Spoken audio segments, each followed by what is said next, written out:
Bayangkan, bagaimana rasanya dihantui oleh orang yang sudah dibunuh sendiri. Di dalam rumah tua yang hangus setelah terbakar, seorang pria berdiri gemetar di tengah lantai yang masih mengeluarkan asap. Sementara dari sudut gelap dapur, muncul sesosok wanita dengan tubuh hitam gosong yang perlahan berjalan mendekat tanpa suara. Setiap langkahnya meninggalkan bau hangus yang menusuk, dan pria itu hanya bisa mundur sambil menangis ketakutan karena sadar dirinya tidak ada lagi tempat untuk lari. Dan kali ini, Mang Ripan akan bahas tuntas sebuah kisah tentang arwah istri yang balas dendam karena mati dibakar hidup-hidup oleh suaminya sendiri. Tak usah lama-lama, langsung saja kita mulai ceritanya. Rumah kecil yang berdiri di ujung gang itu tampak semakin tua dari tahun ke tahun. Cat dindingnya sudah mengelupas di banyak bagian. Sementara halaman depannya hanya dipenuhi rerumputan liar yang tumbuh tanpa pernah dirawat.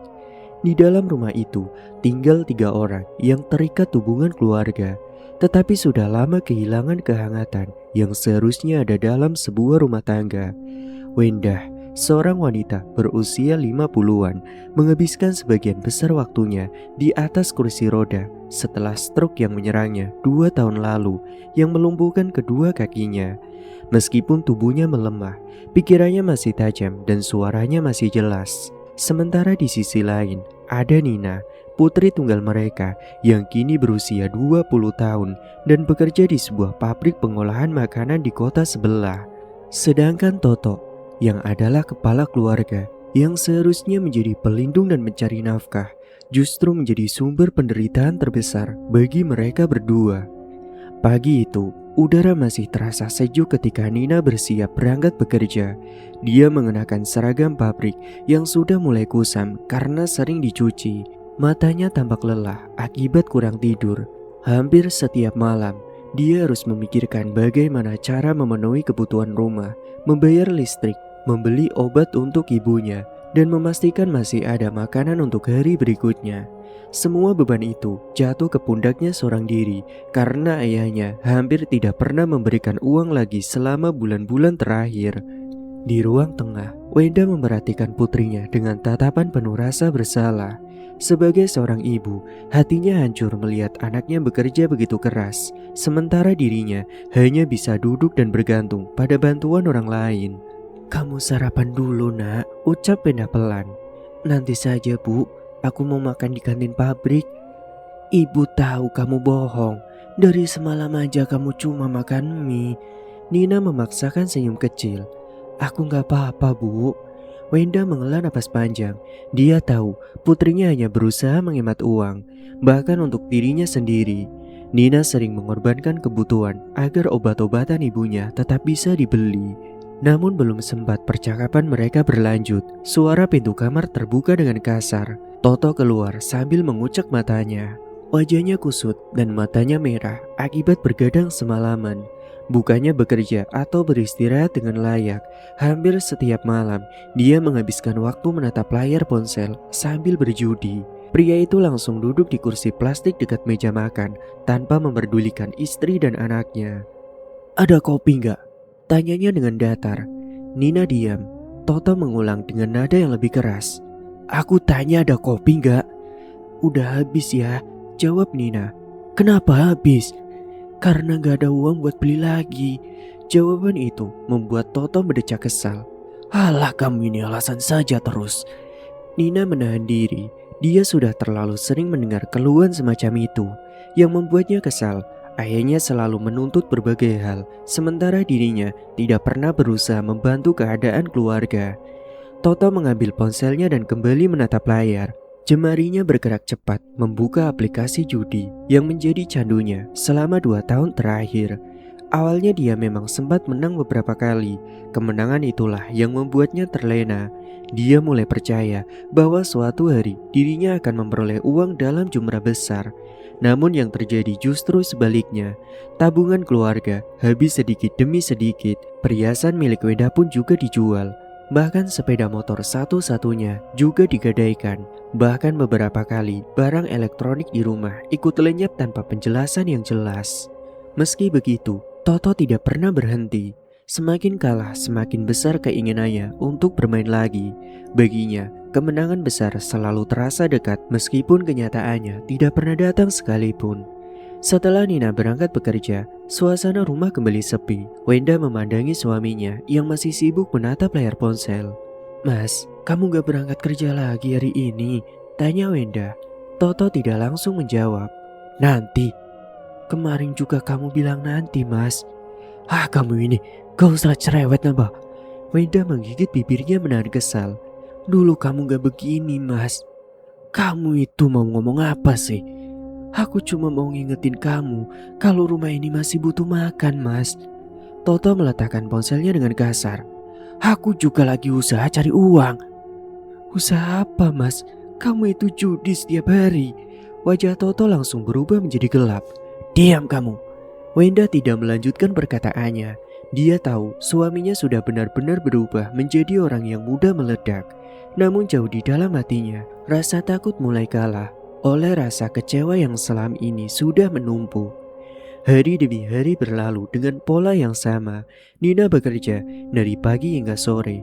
Wenda menunggu di rumah sambil berusaha melakukan pekerjaan ringan yang masih mampu dia kerjakan. Sementara Toto semakin tenggelam dalam dunia judi online. Kadang dia pulang membawa senyum karena menang beberapa ratus ribu rupiah. Namun kemenangan itu tidak pernah bertahan lama. Dalam hitungan jam, uang tersebut kembali habis karena diputar lagi ke dalam permainan. Ketika kalah, emosinya menjadi tidak terkendali. Dia sering membanting barang, berteriak, bahkan melampiaskan kemarahan kepada keluarganya. Hingga suatu sore yang cerah, Nina pulang sambil membawa amplop gaji bulanannya. Dia baru saja menerima upah yang sangat dinantikannya karena stok obat ibunya hampir habis. Selain itu, tagihan listrik juga belum dibayar. Sesampainya di rumah, dia langsung masuk ke kamar dan menyimpan amplop itu di dalam lemari. Namun rupanya Toto memperhatikan semuanya. Dan pada malam harinya, ketika Nina sedang membantu ibunya makan malam, Toto mendekatinya. "Kamu gajian ya hari ini?" Nina langsung mengerti kemana arah pembicaraan itu. "Iya ya." "Mana uangnya?" "Ada keperluan rumah dulu ya." "Kasih ke ayah cepat." Nina menarik napas panjang. "Gak bisa ya." Toto mengernyit. "Oh, jadi kamu berani menolak ayah?" "Tapi yang gak bisa ya." Suasana mendadak menjadi sunyi. Wenda yang duduk di samping meja langsung menatap putrinya dengan cemas. Toto berdiri perlahan. "Cepat berikan uang itu." "Ya aku capek ya." "Apa maksudmu?" "Gaji ini buat bayar obat ibu, listrik sama kebutuhan rumah." "Ayah gak peduli. Cepat kasih uang itu ke ayah."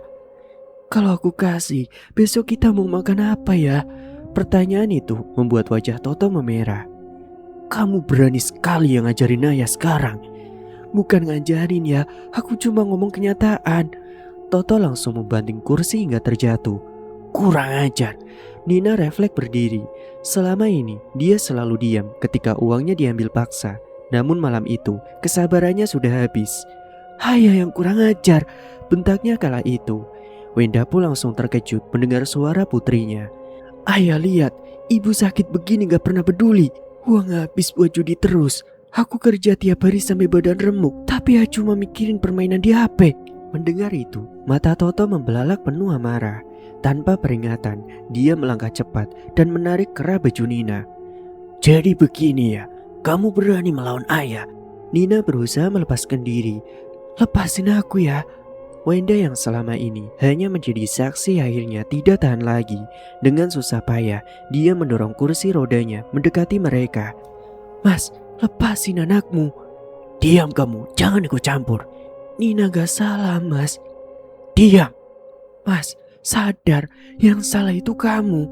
Kalimat itu membuat Toto menoleh ke arah istrinya. Wenda menatapnya tanpa rasa takut. "Sudah cukup, Mas. Selama ini kami diam karena masih berharap kamu berubah, tapi kamu malah semakin menjadi-jadi." "Kamu jangan ikut campur. Kau tahu kan, rumah ini milikku." "Milik siapa? Semua sudah habis karena kau gunakan untuk judi." Toto tampak semakin kehilangan kendali. Rahangnya mengeras, sementara napasnya memburu. "Aku masih kepala keluarga dalam rumah ini. Kepala keluarga yang mana? Kepala keluarga gak mungkin hidup dari uang anaknya sendiri, balas Wenda dengan suara bergetar. Tatapan Toto berubah mengerikan. Nina merasakan firasat buruk yang belum pernah dia rasakan sebelumnya. Malam itu, pertengkaran memang akhirnya berhenti setelah beberapa tetangga datang karena mendengar keributan.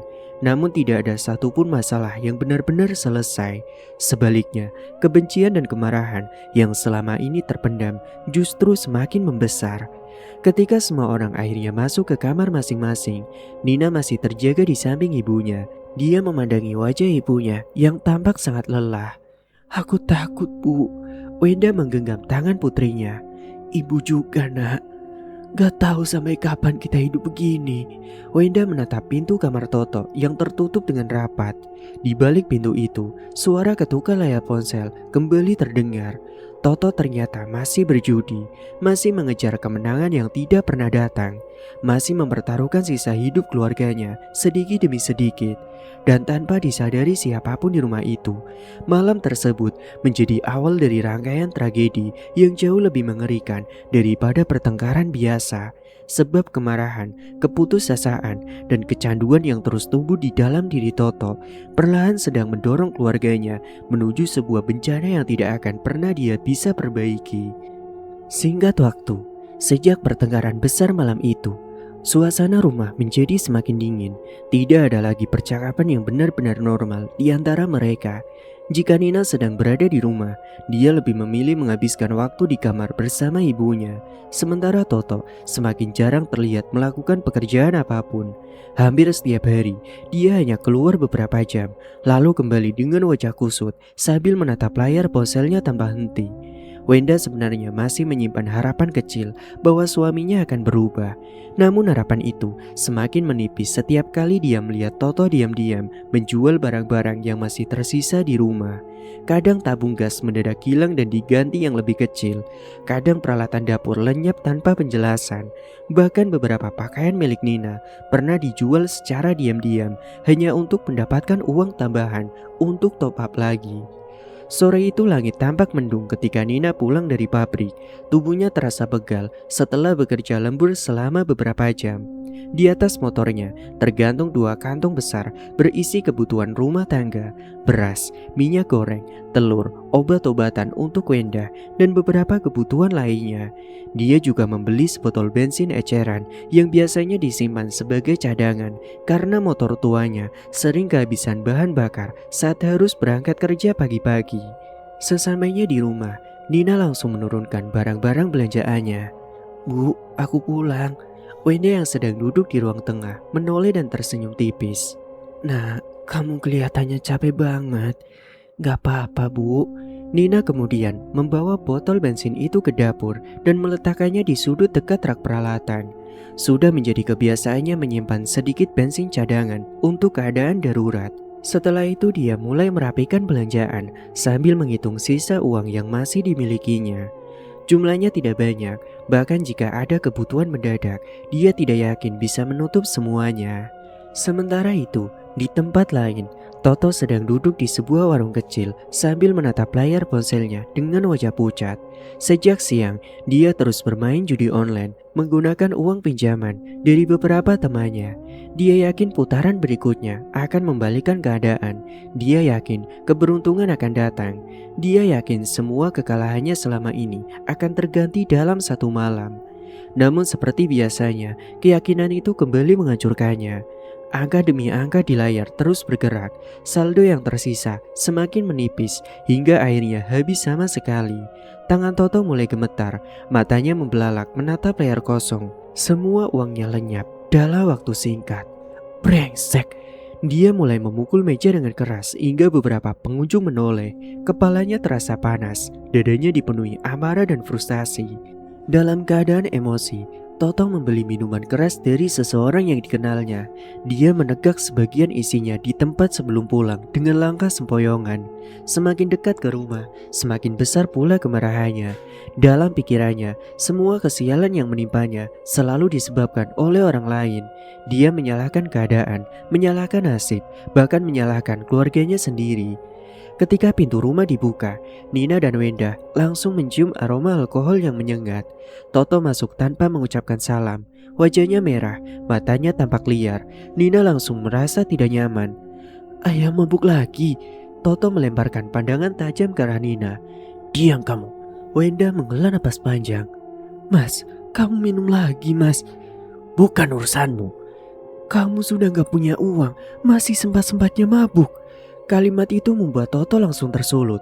"Aku bilang diam, jangan berisik." Suara bentakannya menggema di seluruh rumah. Nina berdiri dari kursinya.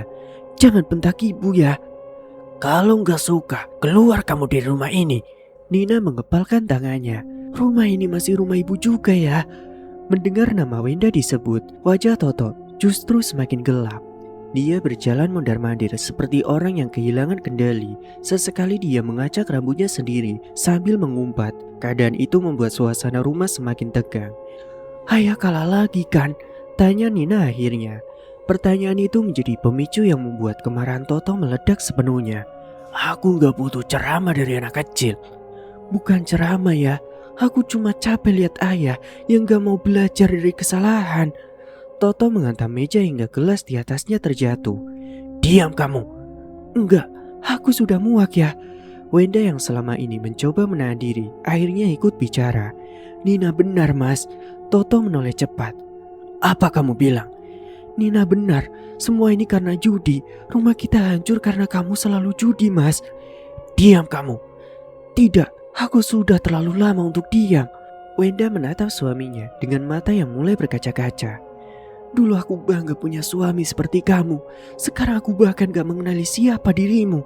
Ucapan itu seperti tamparan keras bagi Toto. Namun bukannya sadar, dia justru semakin marah. "Jadi kalian semua nyalain aku?" "Karena memang kamu penyebabnya, Mas." Toto menendang kursi hingga terpental. Nina refleks berdiri di depan kursi roda ibunya. "Jangan dekat-dekat ibu." "Minggir kamu." "Enggak." Perdebatan semakin kacau. Teriakan saling bersahutan memenuhi rumah kecil itu. Dan dalam keadaan panik dan juga putus asa, Wenda melihat botol bensin yang disimpan Nina di dapur. Dengan susah payah, dia menggerakkan kursi rodanya, mendekat lalu meraih botol tersebut. Toto dan Nina sama-sama terdiam ketika melihatnya. Wenda mengangkat botol itu dengan tangan gemetar. "Cukup, Mas." Toto menatapnya dengan bingung. "Turunkan itu." "Cukup, lihat keluarga kita sekarang, Mas." "Aku bilang turunkan, Wenda." "Kalau kamu masih punya hati, sadar, berhenti judi, berhenti menghancurkan hidup anakmu." Suara Wenda pecah oleh tangis yang selama ini dia tahan. "Aku sudah capek, Mas, aku capek." Namun kata-kata itu tidak mampu menembus kemarahan yang telah menguasai Toto. Dan dalam keadaan mabuk dan kehilangan kendali, dia justru melihat tindakan Wenda sebagai ancaman. Toto pun melangkah maju. "Kasih sini." "Jangan dekat-dekat." "Kasih sini." Dia merampas botol itu secara kasar dari tangan Wenda. Nina langsung berteriak, "Ayah, hentikan." Namun semuanya terjadi terlalu cepat. Dalam amarah yang membutakan akal sehat, Toto mengguncang botol itu lalu menyiramkan isinya ke arah Wenda. Sesaat seluruh ruangan seperti membeku. Mata Nina membelalak. Wenda terdiam dengan wajah penuh keterkejutan. Bahkan Toto sendiri tampak seperti tidak sepenuhnya memahami apa yang baru saja dia lakukan. Lalu dalam kekacauan berikutnya, sebuah sumber api yang terkena percikan dari arah dapur langsung menyambar cairan yang telah mengenai pakaian Wenda. Api pun muncul begitu cepat. Teriakan histeris langsung memenuhi rumah. "Ibu!" Nina berlari mendekat dalam kepanikan luar biasa. Wenda menjerit ketakutan dan juga kepanasan. Toto mundur beberapa langkah dengan wajah pucat seketika. Semua terjadi dalam hitungan detik. Nina berusaha mengambil kain dan juga air seadanya sambil berteriak meminta pertolongan. Suaranya menggema hingga keluar rumah. Beberapa tetangga yang mendengar langsung berlari mendatangi sumber keributan. Mereka berusaha membantu memadamkan kobaran api yang terjadi di dalam rumah. Namun keadaan sudah terlambat. Kekacauan memenuhi seluruh rumah. Tangisan, teriakan, dan juga kepanikan bercampur menjadi satu. Di tengah kerumunan warga yang mulai berdatangan, Nina hanya bisa menangis histeris sambil memegang tangan ibunya. "Bu, jangan tinggalin Nina, Bu." Namun takdir berkata lain. Malam itu menjadi malam terakhir bagi Wenda. Ambulan datang bersama petugas kepolisian yang kemudian mengamankan lokasi kejadian. Beberapa saksi dimintai keterangan. Rumah kecil yang selama bertahun-tahun menjadi tempat tinggal keluarga itu mendadak dipenuhi orang-orang yang membicarakan tragedi mengerikan yang baru saja terjadi. Nina duduk terpaku dengan mata yang sembab.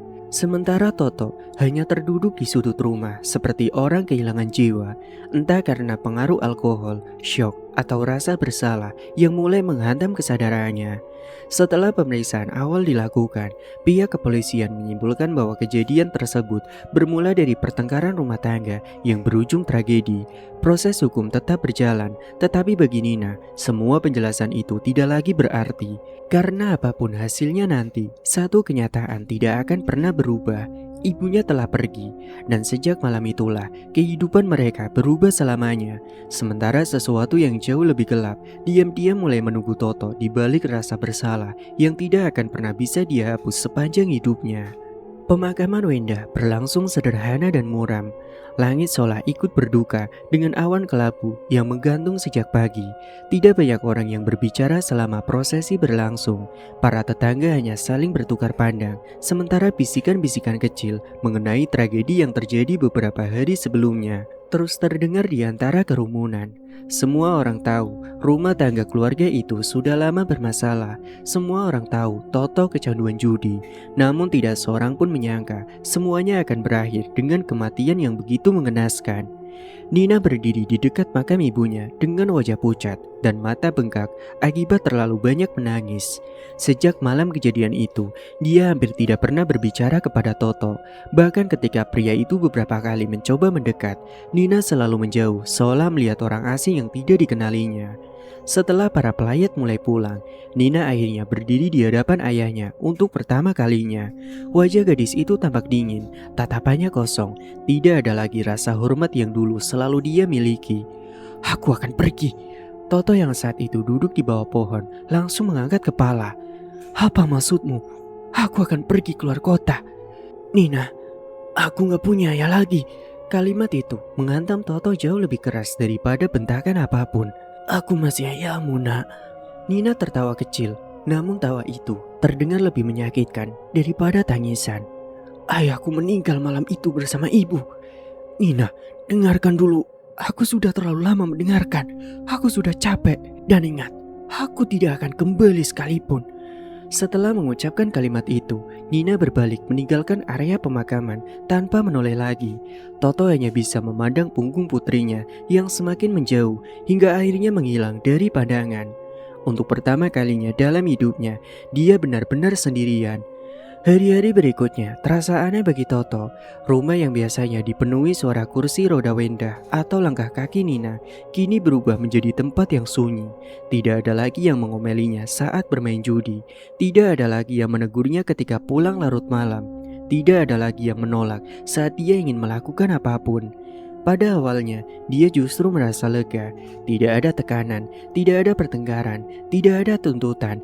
Ia bisa tidur sesuka hati, bisa berjudi semalam tanpa diganggu, bisa keluar masuk rumah tanpa perlu memberi penjelasan kepada siapapun.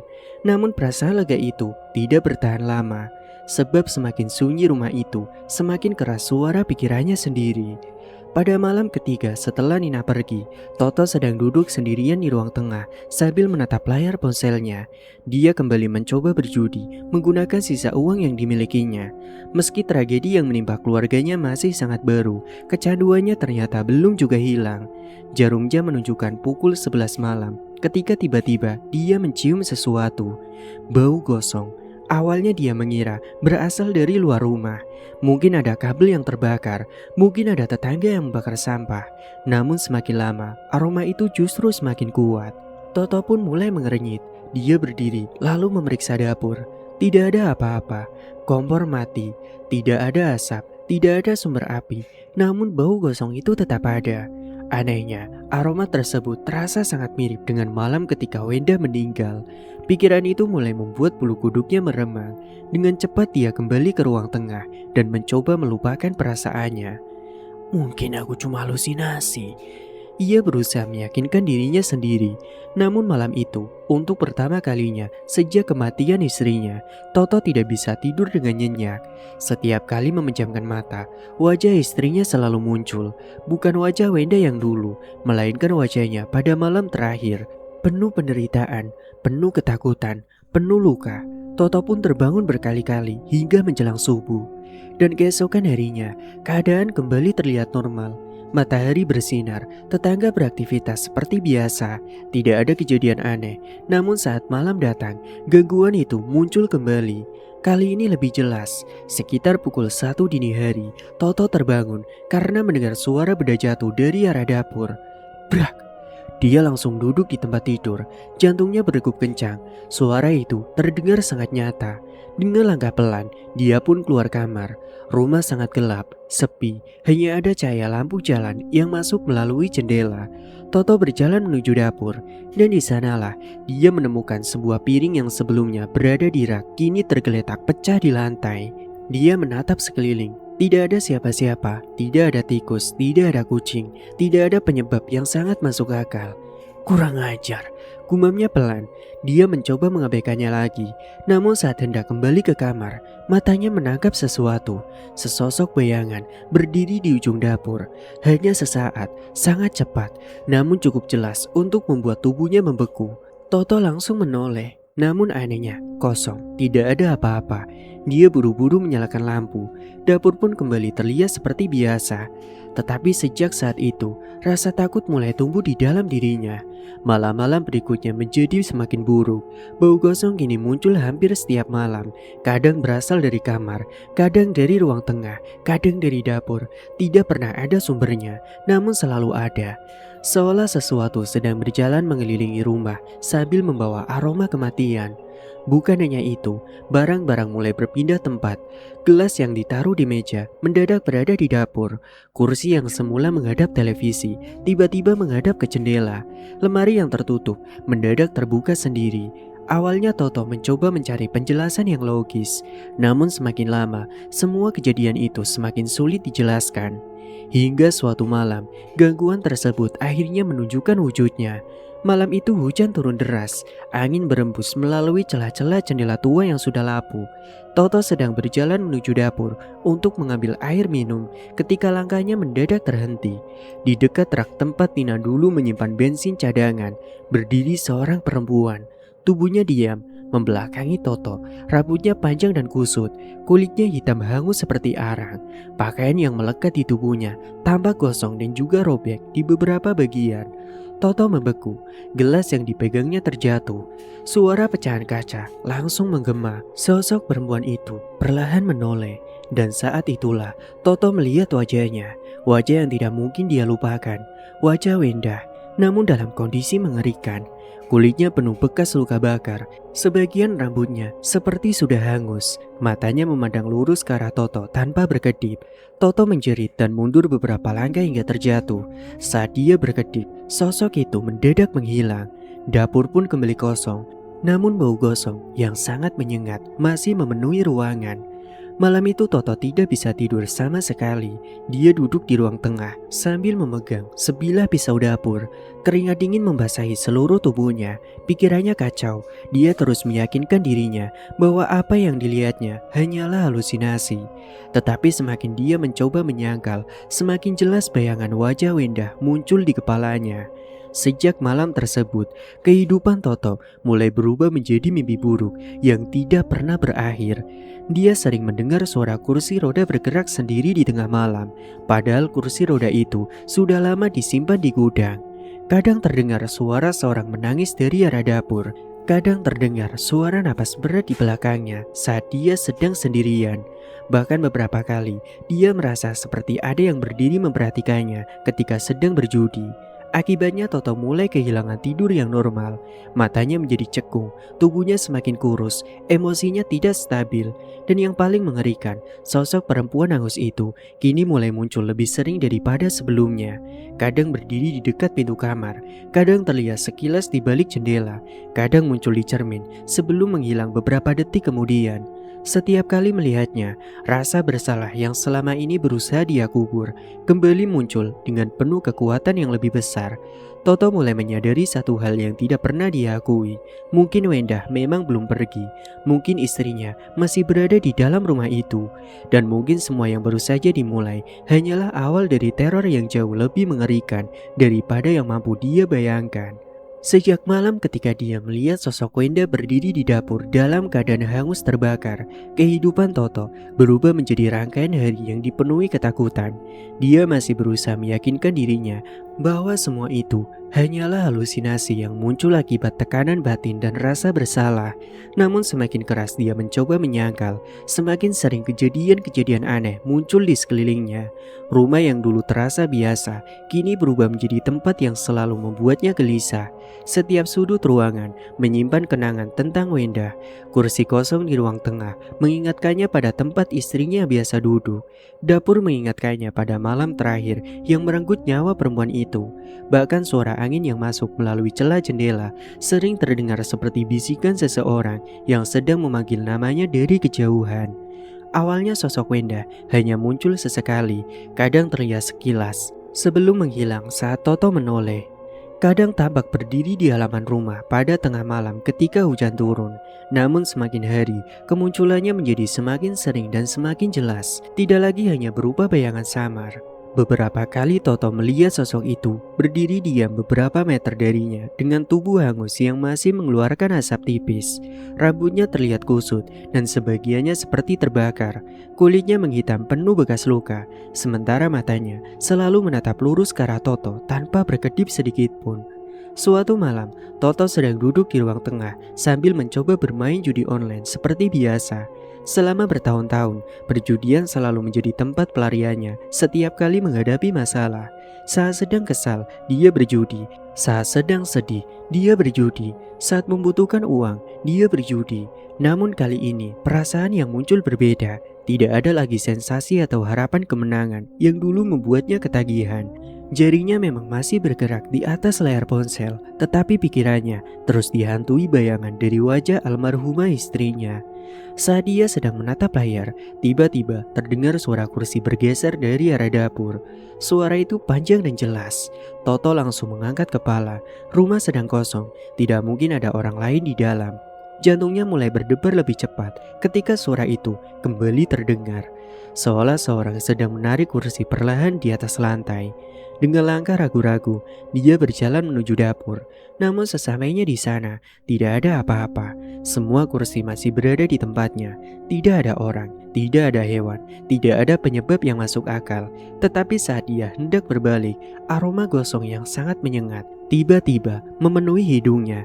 Aroma itu begitu kuat hingga membuat perutnya terasa mual. Toto buru-buru keluar dari dapur. Namun ketika dia melewati ruang tengah, tubuhnya mendadak terdorong keras ke arah belakang. Dia pun terjatuh menghantam ke lantai. Ponselnya terpental jauh. Toto langsung menoleh ke arah belakang dengan napas memburu. Tidak ada siapapun. Ruang tengah kosong. Tetapi dia yakin ada sesuatu yang baru saja mendorongnya. Malam itu, dia tidak berani tidur hingga pagi. Gangguan-gangguan aneh tersebut terus berlanjut selama berminggu-minggu. Bahkan kini bukan hanya teror penglihatan atau suara misterius. Tubuh Toto mulai menunjukkan hal-hal yang tidak bisa dia jelaskan. Suatu pagi, dia bangun dan menemukan lebam kebiruan di lengan kirinya. Awalnya dia mengira terbentur sesuatu saat tidur. Namun keesokan harinya muncul lebam lain di bagian bahu. Setelah itu muncul lagi di punggung. Semakin lama jumlahnya semakin banyak hingga sebagian tubuhnya dipenuhi bekas seperti cengkeraman tangan yang sangat begitu kuat.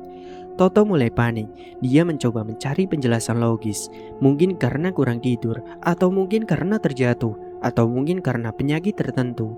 Namun semua alasan itu runtuh ketika suatu malam dia merasakan sendiri sesuatu sedang mencengkeram pergelangan kakinya. Saat itu dia sedang berbaring di kamar. Lampu masih menyala karena dia tidak lagi berani tidur dalam keadaan gelap. Ketika rasa kantuk mulai datang, tiba-tiba dia merasakan tekanan kuat pada kaki kanannya. Rasanya seperti ada tangan yang mencengkeram dari bawah ranjang. Toto langsung terbangun. Dia menarik kakinya sekuat tenaga. Namun selama beberapa detik, cengkeraman itu masih tetap terasa. Dingin, keras, dan sangat begitu nyata. Dengan panik, dia melompat turun dari tempat tidur lalu memeriksa bawah ranjang. Namun kosong, tidak ada siapa-siapa. Dan keesokan paginya, bekas luka lebam berbentuk jari muncul jelas di pergelangan kakinya. Sejak saat itulah, rasa takut yang selama ini berusaha dia lawan mulai berubah menjadi teror yang sesungguhnya. Para tetangga juga mulai menyadari perubahan pada diri Toto. Dulu meskipun dikenal pemarah dan kecanduan judi, dia masih terlihat seperti orang normal. Kini penampilannya semakin berantakan, rambutnya tidak terurus, matanya cekung, wajahnya pucat seperti orang sakit. Dia sering terlihat berdiri sendirian di halaman rumah sambil menoleh ke berbagai arah, seolah sedang mengawasi seseorang yang tidak pernah bisa dilihat orang lain. Suatu sore, seseorang tetangga bernama Pak Rudi melihat Toto sedang berbicara sendiri di teras rumah. "Aku gak sengaja, tolong berhenti, aku udah bilang maaf." Pak Rudi yang heran mendengar itu sempat mendekat dan bertanya, "Toh, kamu ngomong sama siapa toh?" Toto langsung menoleh dengan wajah panik. "Kamu tadi ngomong sama siapa?" Toto terdiam beberapa saat sebelum menggeleng. Enggak apa-apa kok Pak." Namun Pak Rudi tahu pria itu sedang berbohong. Tidak hanya sekali, beberapa warga lain juga mulai melihat hal serupa. Kadang Toto terlihat berbicara sendiri di depan rumah, kadang dia berteriak marah ke arah ruangan kosong. Bahkan kadang dia mendadak berlari keluar rumah pada tengah malam sambil menoleh ke belakang seperti sedang dikejar sesuatu. Lambat laun, kabar mengenai keadaan Toto mulai menyebar ke seluruh lingkungan. Sebagian orang menganggap dia mengalami gangguan jiwa akibat rasa bersalah. Sebagian lagi percaya ada sesuatu yang tidak beres di rumah itu sejak kematian istrinya. Sementara itu, Toto sendiri semakin kehilangan pegangan terhadap kenyataan. Dia masih mencoba berjudi, tetapi kini perjudian tidak lagi memberinya ketenangan. Setiap kali membuka aplikasi di ponselnya, dia selalu merasa ada seseorang yang berdiri di belakangnya. Setiap kali layar memunculkan angka-angka permainan, bayangan wajah Wenda sering muncul sesaat di pantulan layar. Bahkan suatu malam, ketika dia sedang bermain sendirian di kamar, layar ponselnya mendadak mati. Saat layar berubah gelap, dia melihat pantulan sesuatu di belakangnya. Sosok perempuan berdiri sangat dekat, terlalu dekat. Toto langsung membalikkan badan, tidak ada siapa-siapa. Namun ketika menoleh kembali ke layar, pantulan itu masih ada. Wajah hangus Wenda tampak menatapnya dari layar yang gelap.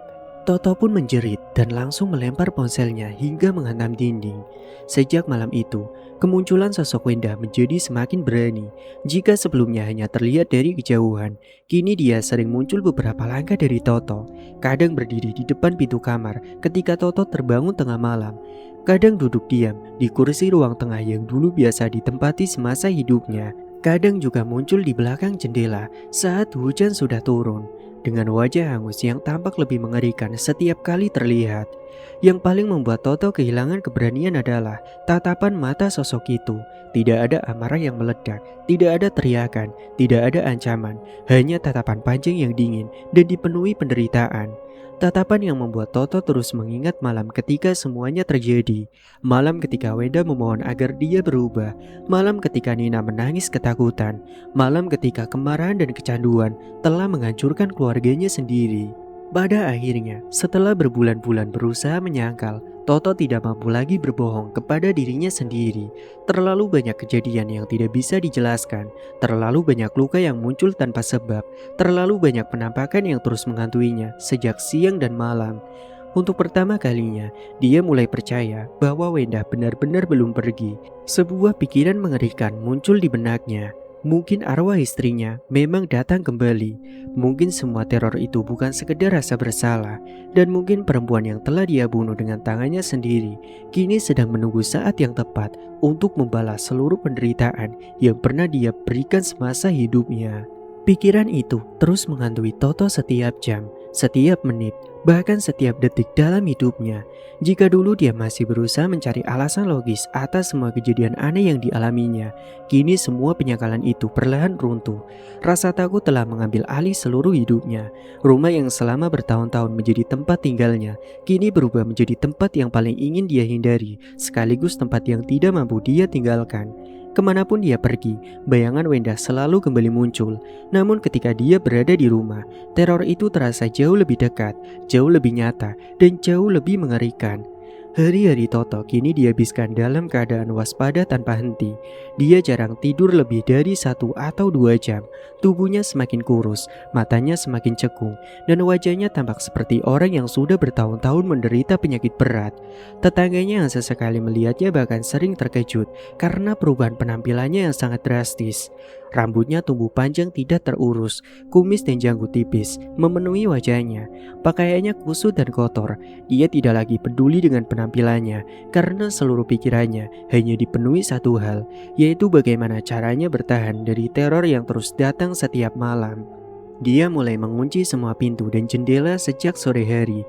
Bahkan ketika matahari masih tinggi, Toto sudah menutup seluruh tirai rumah. Dia merasa lebih aman jika tidak bisa melihat keadaan di luar. Namun justru karena itulah, suasana rumah menjadi semakin suram. Cahaya yang masuk sangat sedikit. Udara di dalam rumah terasa pengap. Setiap ruangan dipenuhi bayangan-bayangan gelap yang membuat pikirannya semakin kacau. Yang paling menyiksa adalah kenyataan bahwa hampir setiap sudut rumah menyimpan kenangan tentang Wenda. Ruang tengah mengingatkannya pada tempat istrinya biasa duduk sambil menunggu Nina pulang kerja. Dapur mengingatkannya pada malam ketika semua tragedi itu terjadi.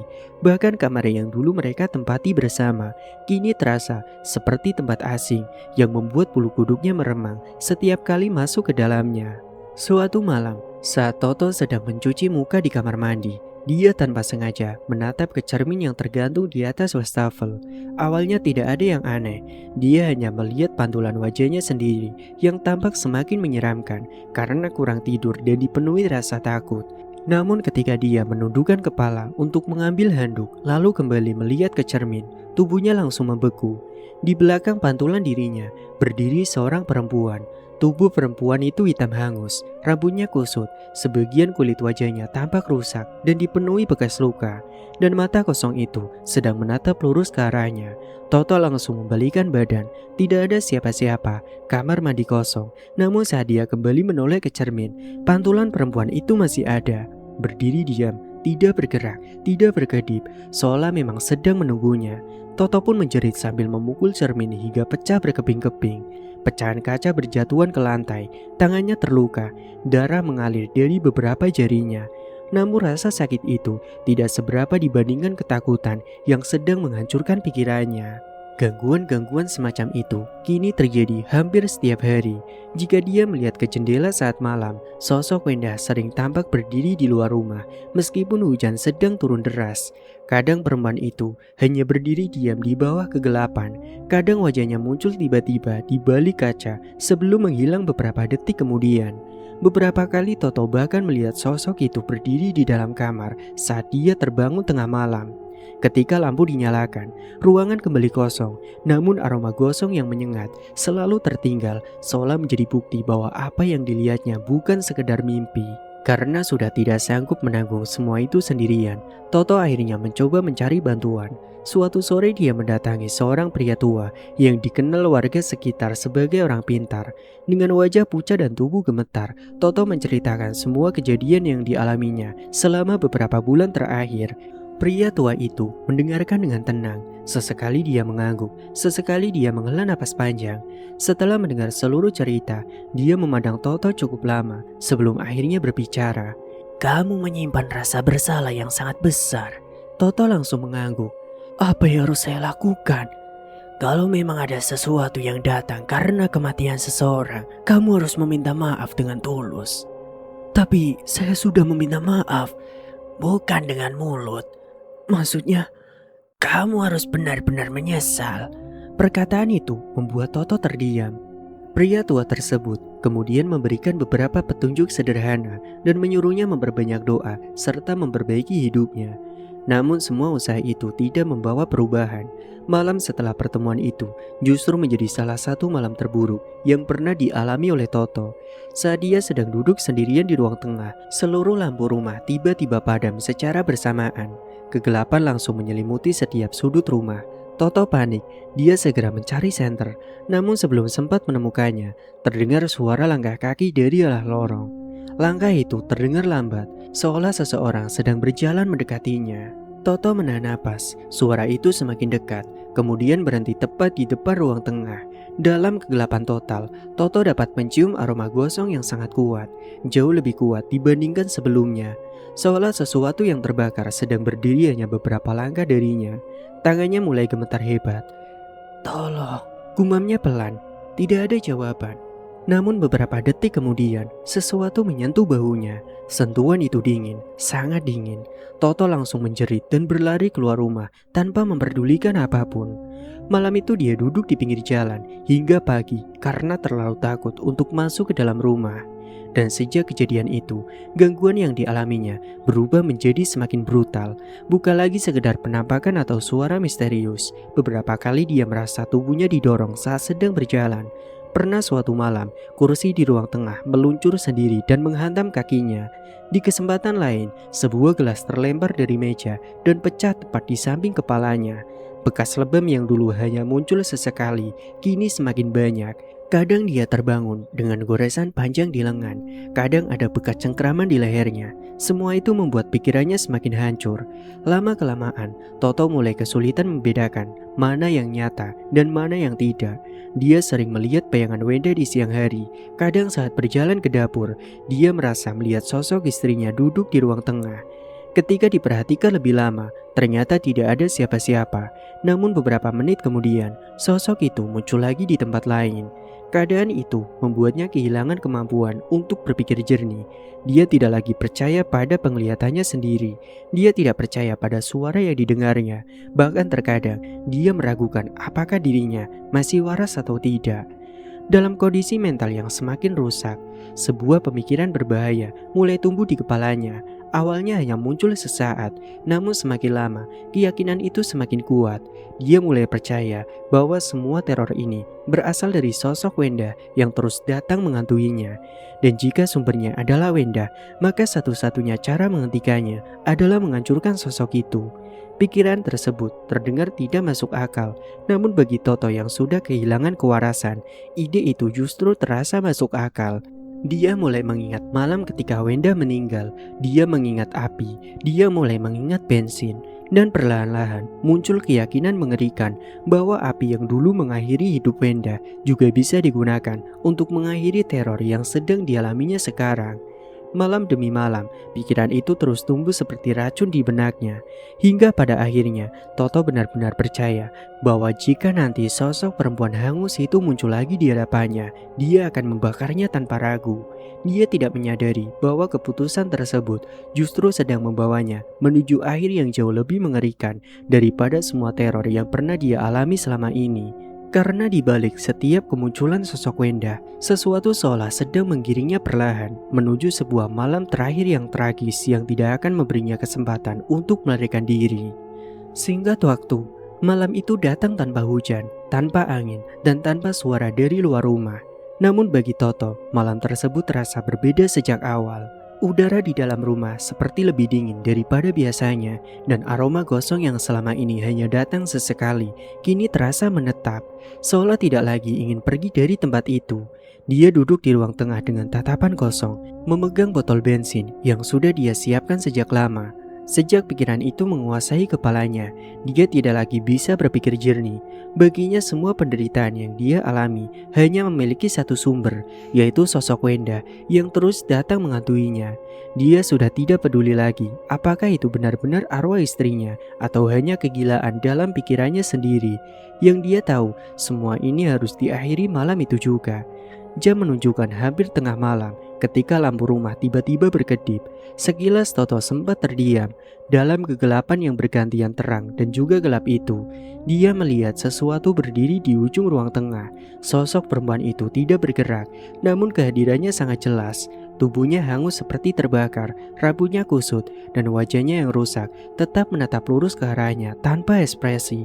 Toto langsung berdiri dengan napas memburu. Seluruh ketakutan yang selama ini menahannya mendadak berubah menjadi amarah yang tidak terkendali. "Kamu lagi!"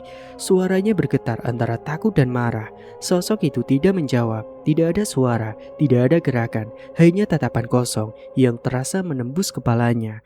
Toto mundur perlahan sambil meraih botol bensin yang sudah dia siapkan. Tangannya gemetar hebat, tetapi pikirannya sudah tidak bisa dibalikan lagi. Semua suara di kepalanya hanya berisi satu hal, hentikan ini sekarang juga, hentikan semuanya, hancurkan sumbernya. Pergi dari rumahku, teriaknya tiba-tiba, suara pecah oleh ketakutan yang bercampur dengan kebencian. Sosok itu masih berdiri, tidak berubah dan tidak menghilang. Toto membuka tutup botol bensin dengan kasar, cairan itu dia tumpahkan ke lantai, ke dinding. Bahkan sebagian mengenai kursi dan meja di sekitarnya. Aroma menyengat langsung memenuhi ruangan, bercampur dengan bau gosong yang sejak lama menghantui-nya. Sosok perempuan itu tetap diam, seolah hanya menunggu. Ini rumahku, bukan tempatmu lagi, gumam Toto dengan mata liar. Dalam kepanikan yang semakin tidak terkendali, dia mengambil korek api dari sakunya. Tangannya bergetar hebat saat dia menatap api kecil di ujung korek tersebut. Untuk sesaat dia ragu. Untuk sesaat dia melihat kembali bayangan masa lalu. Wajah Wenda yang dulu tersenyum, suara Nina yang memanggilnya ayah. Suara itu muncul sekilas di pikirannya, namun segera tertutup oleh rasa takut yang sudah terlalu dalam. Kalau kamu gak pergi, aku yang akan selesaikan ini. Dengan satu gerakan cepat, dia melempar korek api itu ke arah lantai yang sudah basah oleh bensin. Seketika itu juga, api pun menyambar. Ledakan kecil terdengar diikuti kobaran api yang langsung menjalar dengan cepat. Dalam hitungan detik, ruang tengah berubah menjadi lautan api. Panasnya langsung menyebar ke seluruh ruangan, membuat kaca jendela pecah dan dinding mulai menghitam. Toto mundur panik sambil menutup matanya. Namun yang membuatnya semakin hancur adalah kenyataan bahwa sosok perempuan itu masih berdiri di tengah kobaran api, tidak bergerak sama sekali. Tidak mungkin, bisiknya dengan suara putus asa. Api semakin membesar, asap hitam memenuhi seluruh rumah. Dalam kepanikan, Toto mencoba berlari menuju pintu depan. Namun panas dan asap membuatnya kehilangan arah. Dia tersandung dan jatuh di lantai, sementara api sudah menjalar ke seluruh bagian rumahnya. Suara kayu terbakar, pecahan kaca, dan runtuhan atap mulai terdengar bersahutan. Dia berteriak meminta tolong. Suaranya kini berubah menjadi lirih. Namun tidak ada yang datang, tidak ada yang bisa masuk. Rumah itu berubah menjadi perangkap api yang menutup semua jalur keluar. Di tengah kobaran yang semakin liar, Toto sempat melihat kembali sosok itu. Kali ini lebih dekat, lebih jelas, berdiri hanya beberapa langkah darinya. Wajah hangus Wenda menatapnya tanpa emosi. Namun kali ini ada sesuatu yang berbeda. Bukan amarah, bukan dendam, hanya kesunyian yang dalam. Seperti seseorang yang sudah lama berhenti berharap. Toto terdiam, air matanya mengalir. Untuk pertama kalinya sejak semua kejadian itu, dia tidak berteriak, dia tidak melawan. Dia hanya berdiri di tengah api yang perlahan menelan seluruh rumahnya. Maafin aku, gumamnya pelan hampir tidak terdengar. Namun kata itu sudah terlambat. Atap rumah mulai runtuh, api menjalar ke seluruh bagian dengan cepat. Suhu meningkat drastis hingga membuat udara sulit dihirup. Toto terhuyung-huyung, mencoba bertahan, namun tubuhnya sudah terlalu lemah. Dalam beberapa detik terakhir hidupnya, dia hanya bisa melihat bayangan masa lalunya yang hancur di tengah kobaran api yang diciptakan dia sendiri. Ledakan besar akhirnya terjadi ketika api mencapai bagian tertentu di rumah yang masih menyimpan sisa bahan mudah terbakar. Suara dentuman keras mengguncang lingkungan sekitar, membuat beberapa tetangga terbangun dan berlari ke arah sumber api. Namun ketika mereka tiba, semuanya sudah terlambat. Rumah itu sudah berubah menjadi api yang besar yang melahap seluruh bangunan tanpa sisa. Dan di dalamnya, Toto tidak lagi terlihat. Dia terjebak di antara puing-puing yang terbakar, menjadi bagian dari kehancuran yang dia mulai sendiri. Tidak ada yang bisa diselamatkan, tidak ada yang tersisa, selain api yang terus membakar hingga akhirnya perlahan mereda menjelang pagi. Ketika api benar-benar padam, yang tersisa hanyalah rangka hitam rumah yang hangus dan runtuh. Tempat itu kini menjadi saksi bisu dari akhir seorang pria yang hidupnya dihancurkan oleh kecanduan judi, kemarahan, dan ketidakmampuan mengendalikan dirinya sendiri. Beberapa hari kemudian, Nina menerima kabar tentang kematian ayahnya. Dia hanya terdiam lama tanpa air mata. Luka yang dia miliki sudah terlalu dalam untuk sekedar ditangisi. Dia tidak kembali ke rumah itu, tidak ingin melihat sisa-sisa tempat yang menyimpan begitu banyak penderitaan dalam hidupnya. Dan kisah itu pun berakhir dengan kenyataan pahit yang tidak bisa dihindari.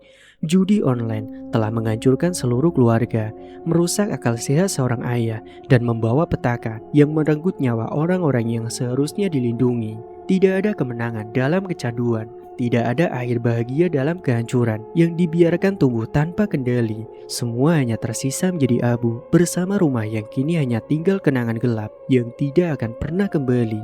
Dan begitulah akhir kisah kali ini. Terima kasih bagi kalian yang sudah menyimak cerita dari awal sampai selesai. Mengripan doakan semoga rezeki kalian lancar selalu. Dan sampai ketemu lagi di cerita berikutnya. Mengripan pamit undur diri. Wassalamualaikum warahmatullahi wabarakatuh.